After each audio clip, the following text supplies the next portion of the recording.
Ici le Bondi Blog. Nous sommes le 11 janvier 2015 et la France est dans la rue.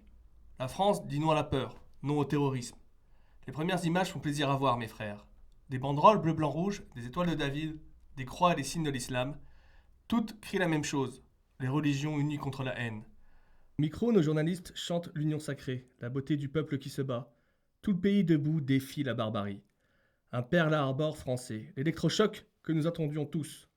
Désormais, nous avons la fraternité. Battons-nous pour la liberté, celle d'expression pour commencer, et l'égalité, ma foi, elle nous rejoindra sûrement en route.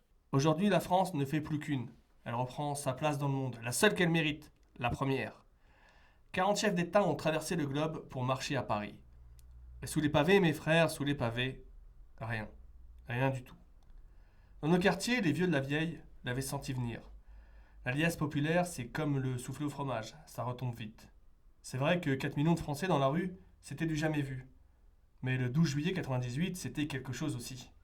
La France gagnait la Coupe du Monde de football. Sur l'Arc de Triomphe, écrit au laser, Zidane président et Black Blanc Beurre. La France de la diversité avait gagné. Clarissa, Franck, Ahmed, les policiers tués par les frères Kouachi et Koulibaly, l'étaient aussi, Black Blanc Beurre. Mais en 98, Black Blanc Beurre, ça voulait dire le racisme est mort. Aux joies, on était tous Gaulois, enfin.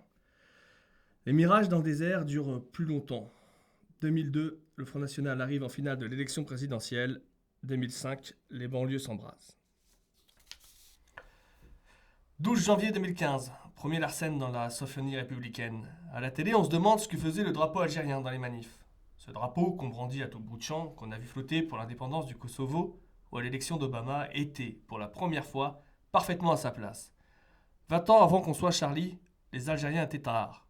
En Algérie, on a tué des journalistes pendant une décennie. Les jours passent et chacun va de sa petite phrase. Les banlieues n'ont pas manifesté. Les musulmans étaient trop peu nombreux.